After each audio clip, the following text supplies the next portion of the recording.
Galair, and welcome to the Loaf of Bread GAA podcast, slicing into the GAA of the past, present and future. Join me, Jason Keelan, as we cut into the largest loaf of bread known to mankind. Hello and welcome to slice number 2 of the Loaf of Bread GAA podcast. And in this episode today, I am chatting to 2004 Westmeath senior football captain David O'Shaughnessy.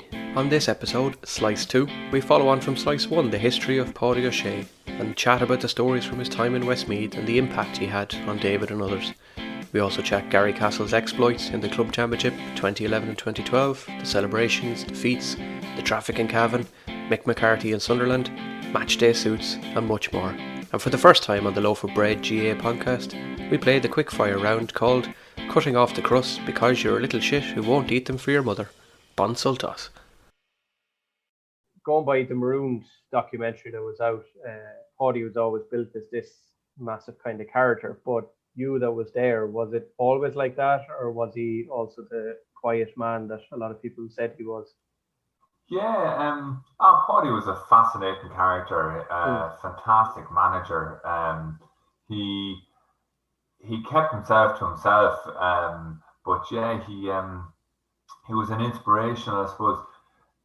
It takes a very, very unique type of a manager to be able to have the knack of getting inside players' heads psychologically. And in a dressing room, he was like phenomenal. He was brilliant. You know, he really. I don't think you could compare him to anyone else. He was very, very unique in what he did. Like I remember hearing Seamus Moynihan speak about him during his playing career in Kerry, and said like Pádraig Ó Sé was just a phenomenal motivator and speaker in the dressing room, which is a great feat, you know. He was thinking back on it now, Jason. He's it was wonderful times, you know.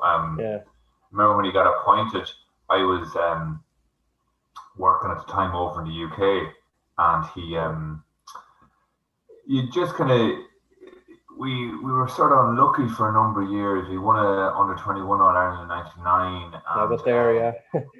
Yeah, and like we had a great bunch of players, and then there was a lot of seasoned inter-county players, like, you know, Dermot Brady and David Murphy and Ger Heaven and Rory O'Connell and Paul Conway and David Hughes, and there was a lot of really good established players prior to us youngsters coming on the team, you know. And look, we fell at a few hurdles, and we had a couple of good in 0-1. We had a good run in the qualifiers, and we kind of knew that we were as good as anyone on our day, you know. And I remember Paddy arranged a pre-season trip. I think it was in October, November time of 03, over to the Stadium of Life over in Sunderland. That's right. Sunderland. Yeah. At the time, they had us, like, even for Premiership standards, like, and they had just been promoted and stuff with McCarthy. Like, they had state-of-the-art facilities, you know. Big Nile up front, like, as well. Yeah, so he flew all the lads over, and I was living in Manchester at the time, and I drove up, and I remember like the buzz and the hype and it was real Paddy. Like, he made a statement there and then that we were going to have a pre-season trip over in Sunderland, and I remember Mick McCarthy coming into the gym at one stage, and he'd taken the boxing pads, and Damien Gavin had the actual boxing gloves on. It was like probably the right man and the wrong man to have with the boxing gloves on. You get Mick McCarthy a good lesson on how to box the whole lot. So we had great crack, and that was really kind of the start of it. And we got a real insight into Paddy and Tomos, and like we trained extremely hard, and we had a good few nights out, and we just had a real good trip, and it gave the kind of foundation to launch from then in 04, you know. Brilliant, yeah. I was going to ask as well, like, sort of based on that, did you have the feeling, you were saying you were in England when he was appointed, was it an instant thought of this is going to be class, or this that is going to make us vomit after every training session? Yeah, like it was like thinking back, it was sort of unique. We had a couple of great managers, and the last one was Luke Luke, yeah. Dempsey, and we were just quite unlucky. And then there was this void, and there was a number of names linked to the job, and there was a bit of pessimistic view on things in regards to what we'd be able to do. And then all of a sudden, Paddy O'Shea was announced, and it took everyone by surprise. Yeah. Uh, and it gave everyone a real good emphasis. Jesus, like Paddy O'Shea, like he's won a number of All Irelands. He's managed a number of All Irelands, and like he was a legend of the game, you know. So and he'd I already been think sacked the then, week before as well.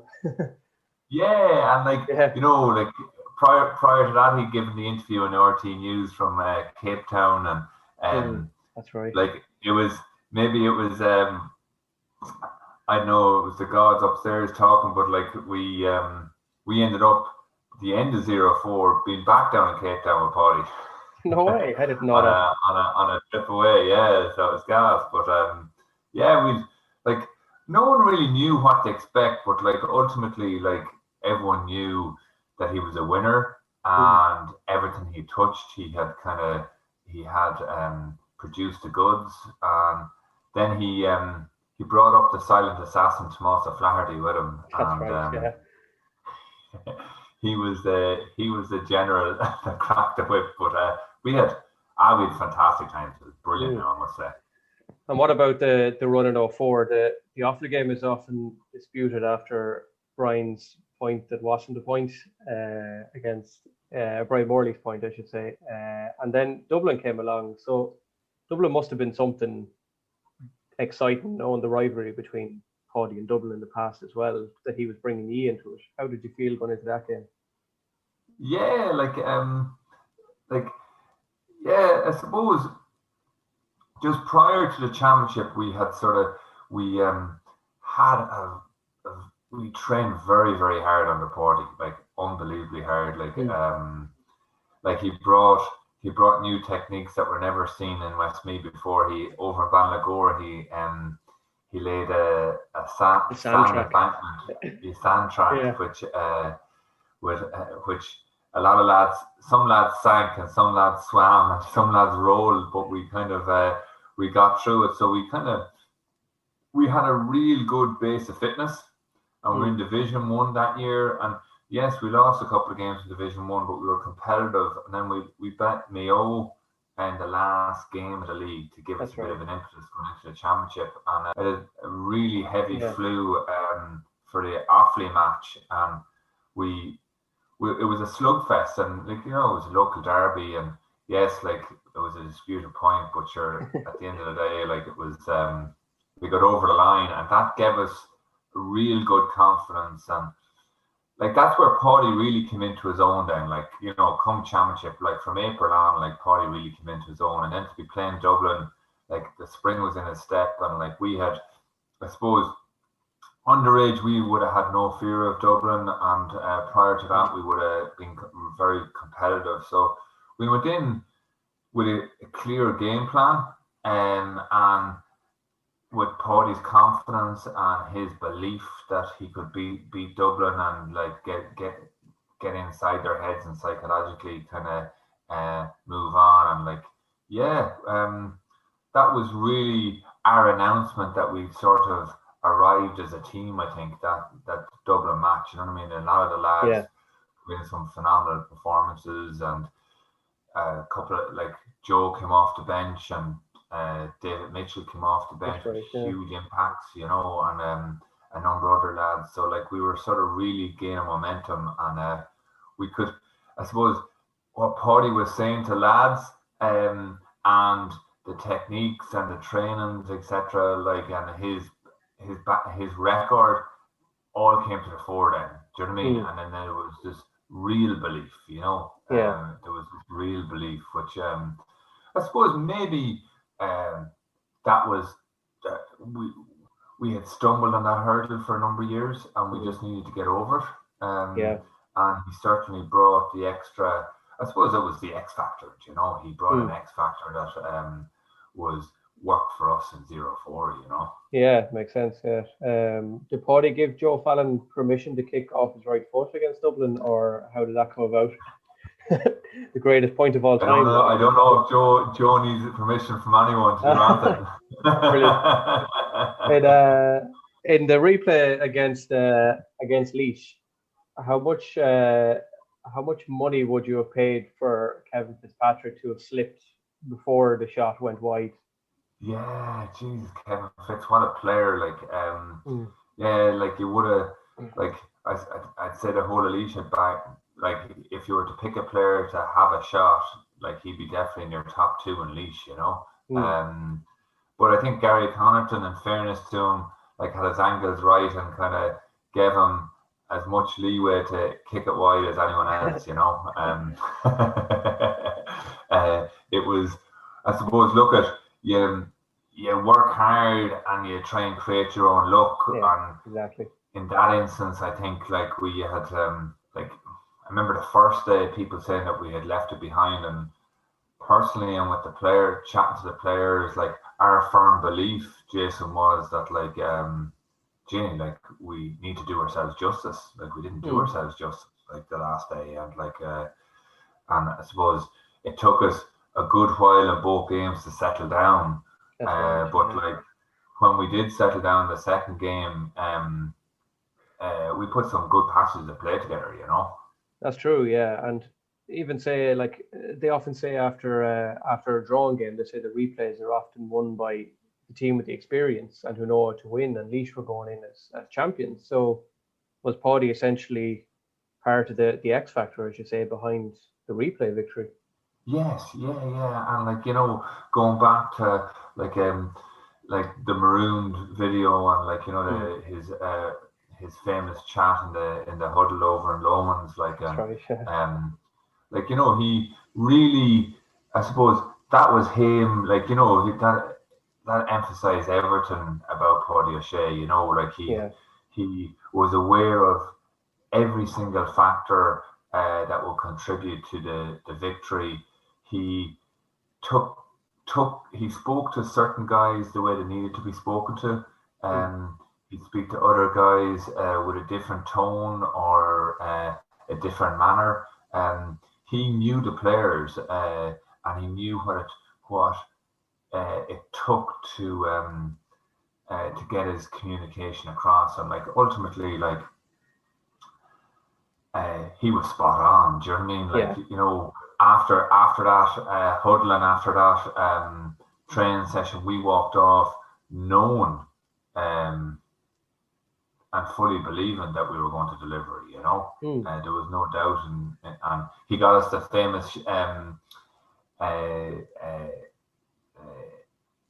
suits for the final as well, which gave us the kind of like.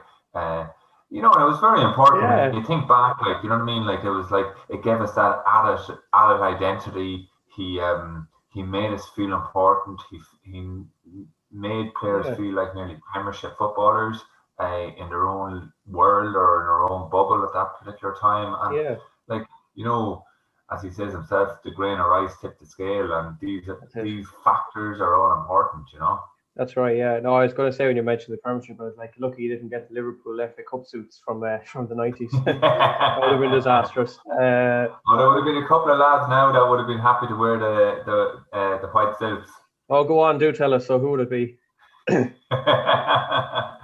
could guess one or two of them now yourself. I'm sure, for sure, yeah. I have to ask as well, because it's very hard to find, and I know often stuff behind closed doors. What did Miko say after the replay in the dressing room to you lads? Can you remember? Because the way Paddy put it was he kind of said it, and then the other side he probably wanted to burst you with his other hand. So he did, yeah, he did. Yeah. Like he was very, very respectful, and I think the camaraderie and the relationship between Paddy and Miko was very unique to see, and the way they interacted with each other, and like it was true respect. Like I think like Miko was the ultimate sportsman, and when he came in and he spoke to us, like it was with huge respect. Yeah. like, and when you think back on it, like when Paulie was speaking to us, like he was talking about being ambassadors and kind of all the young people uh, looking up to this team, and like like he was thinking of the future. Do you know what I mean? And like Yeah. he, I suppose he was looking to identify the legacy we had created and hoping that like people would and kids and players would follow us Mm. and please God they will in the future, Yeah. And after, say, when we all went down to tennis in 2005 and it didn't end the way we wanted, was there a sense among ye, was it a case of first victory, first Leinster last year, going too hard at it in some ways, or was it just a case of the mojo or the belief just wasn't the same in the second season? Yeah, the second year, like it was a difficult year. It was a Yeah. struggle. Like I think there was huge disappointment in the group the way the 0-4 finished with the Derry match. Mm. It was like it was definitely a missed opportunity, and it took immediately took kind of a shine off what we had achieved. Mm. Now, in reflection, you kind of realise how historic an achievement it was, the Leinster title. But like, there was a huge opportunity there to beat Derry and go on and play Kerry in the semi-final. Yeah. And we had great belief that we were on, we had the momentum built up. And Mm. it was quite deflating that performance. And then we went in then to the following season and we had a number of injuries and a catalogue of stuff happened and we just got a bad run of it. And Mm. remember we played Kildare in Croke Park That's and right. Yeah. I suppose the previous year we didn't play particularly well against Offaly and we squeaked it out. Mm. But like when you're on a bad run and you're in a quarterfinal and you're going down to Ennis, Mm. it can be a difficult place to get a result out of. And yeah, it was a really disappointing end to a great tenure with Paddy. Yeah. I suppose then for yourself, is there a Paddy memory or a Paddy story that's maybe not been put out too much into the public? Because we know a lot of, like, at the funeral, I suppose, with Tomas and Mark telling the stories of how he went up to the front of the bus and told the physio that he needed to be tighter to his man the following game, and you managed to tell him he was the physio. So, is there any Paddy fun stories that you can remember from your time? um, there's with a character like Paddy, there's numerous stories. Yeah. But like he's a phenomenal character. Like I remember he pulling me aside. I used to travel over and back from the UK at weekends to go training, and he pulled me aside one night over in Ballinagore, and I was kind of saying, "Look," he says, "we need to get you home. How do we Mm. get you home? he he was like everything was possible with Paddy, and in fairness, like he put a couple of connections out and stuff like that, and tried to get me home, and then I was lucky now I sorted the job myself, and like but like remember he pulling me aside and he says, "Look," he says, "Geez," he says, I want you to lead this team, you know what I mean? And Mm. that, like, I want you to be captain for the year. And, like, that was a really, I suppose, we had a great chat for the 5 or 10 minutes that time. And, like, yeah, it was a really special moment. Do you know what I mean? Like, he Yeah. was he could have, I suppose, look at, there was so many leaders and we were all leaders in our own right within the squad. And Mm.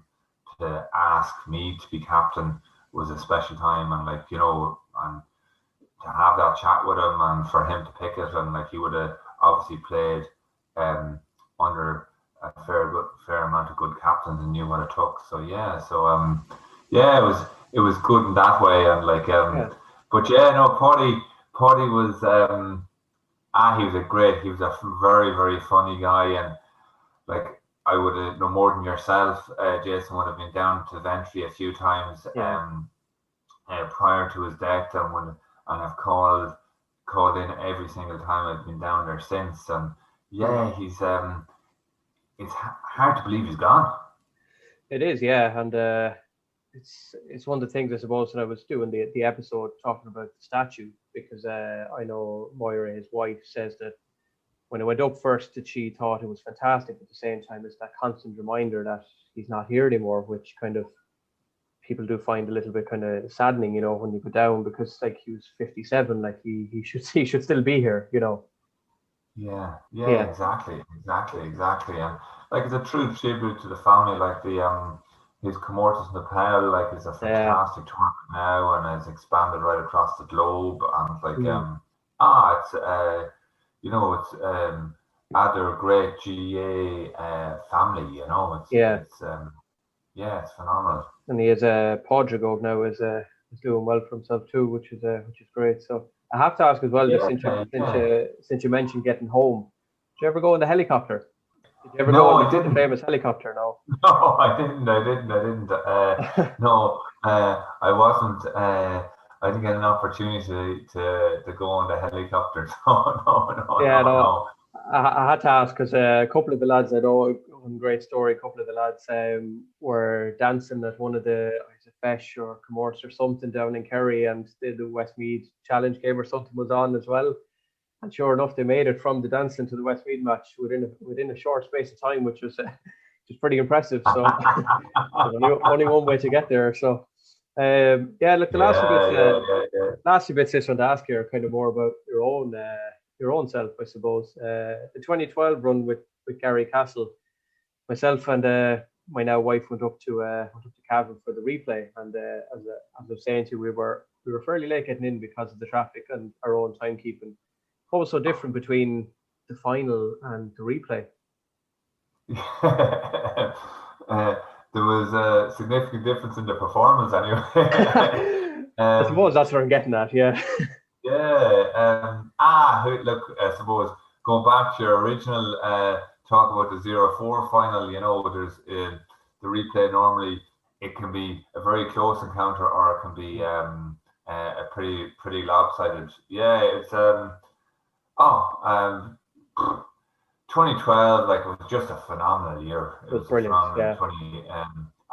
That whole year with the club, most enjoyable year probably I had coming to the end of my career, Mm. uh, playing wise, and it was just a great journey. Like it was just, I suppose we were disappointed that we played probably were capable and played well enough to and should have closed it out in the first day, and the second day then just we just started poorly, and there was the couple of maybe the traffic queue was more to do with the with timekeeping and letting teams out and photos Yeah. and you name it, and it probably unsettled us, and it was an experienced move by Crossmaglen, and we were playing up in the north, and Mm. you had all those sort of added kind of dimensions to it. But Yeah. yeah, look, it was yeah, it was just a brilliant memory, brilliant year, and sometimes you know what, like you learn more and enjoy more, and sometimes when you don't win, so be it. Do you know what I Mm. mean? Like we would have loved to have an All Ireland, but you know what, we have so many good memories and friendships and to look back on. Yeah. Like this year, like when you think about it, we won our first county final with Gary Castle 20 years ago in 0-1. So we've 20-year anniversary, and we're Mm. hoping these restrictions will ease when coming the back end of the year. Now we might be able to have a bit of a gathering or Yeah. and adhere to the social distancing. But Yeah. yeah, like and then I suppose look, it was 11 years on or that. We got to play in Crow Park with the guys you would have grown up with. So Mm. yeah, like in Cavan Town, the traffic can't be the best most of the time anyway. Yeah, I've been up to plenty of matches there. I know exactly what it's like. And I was chatting to you before, just asking your godfather is Johnny Hughes, Mount Bellew, Moy Lockman, with two All Oh Irelands yeah. and five Connacht titles. Was he a influence on your early life? Oh yeah, Johnny. Yeah, of course he was. Yeah, yeah. Johnny is a legend in Galway GAA, and like he's a legend all over in regards to what he's achieved with Montbellew #1 and then with Galway. Yeah, like Johnny would have been very friendly with Matty McDonough, and during my childhood, being out in Ballyforan, like I would have met obviously Matty and Johnny and a lot of those ex-Galway players who were all legends. So they would have been inspirations for me growing up. Yeah, totally. Yeah. Yeah, he's a great bit of stuff. He's a gas man, Johnny. so I believe, it would be a man I'd love to chat to myself. And speaking of, I suppose, influences and all that, and heroes, who growing up then locally or otherwise were the figures you looked up to? Yeah, I suppose John McDermott was one of, for me as a midfielder. Like John McDermott was a fantastic player. You know, Darragh O'Shea, John McDermott, all those great players. You know, like I suppose I was lucky enough, Jason. I went to boarding school in Jarlath and Tune, and I suppose I would have been a tall, gangly young lad. I was kind of a late bloomer, but I certainly got an education of football and what it takes over in Jarlath. And I suppose I was lucky enough to be able to sit out and watch senior training and witness firsthand the Michael Donlans and Declan Meehans and all these phenomenal players, the John Concannons, and you name the St. Jarlath Nursery, you know, and like I suppose an inspiration for me was like Michael Donlan was probably the ultimate player that I would have witnessed and seen him, and such a nice, humble guy. To see him in '98 to do what he did after a couple of years after leaving Jarlath was phenomenal, you know. Yeah, that's brilliant. Yeah. Thanks very much for all that. I have one last thing, and you're the first person to have a go at it. Kind of like a quick fire round of questions, which because I'm using the theme of bread, I'm calling it cutting the crust off because you're a lazy shit who won't eat them. That's the name of the round. So they're basically just quick fire questions and throw out whatever your answer is basically. So the first one is your favorite ground to play in ever. It would be Croker.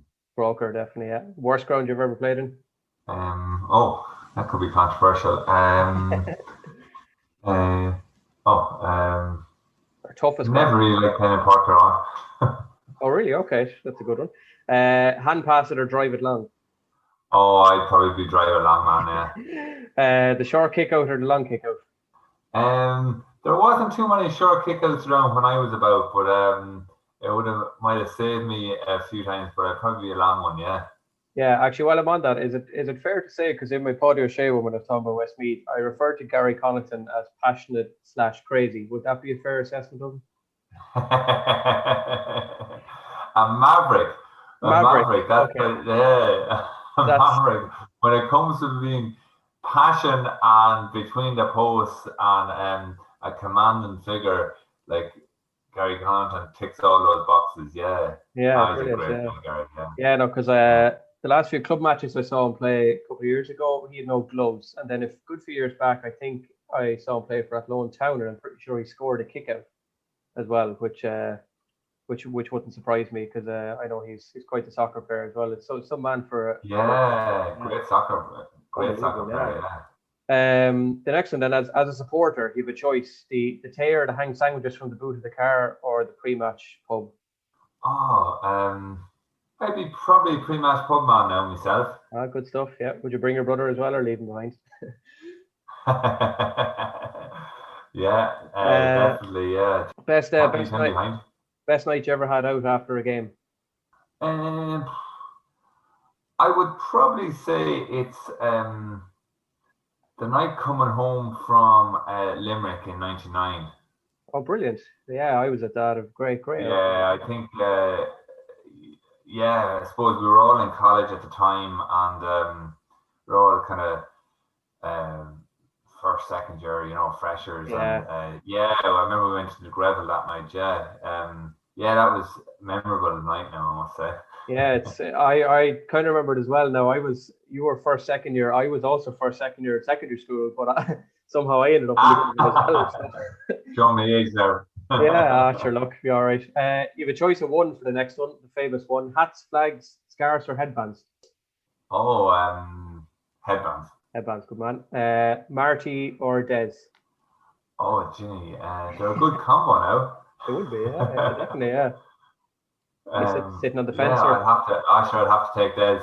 Okay, fair enough. Your favourite pundit on the telly, male or female, from any show at the moment? I'd probably on the GAA. I'd probably take since Joe Bolly's gone, I'd probably take Tomás O'Shea, to be honest. Yeah, good choice. Yeah. But I love listening to Roy Keane.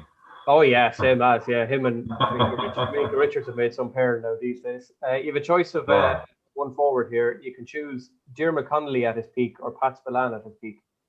I would probably pick Diarmuid Connolly. Nice. Your toughest opponent you ever played against? Probably Sean Cavanagh, I'd say.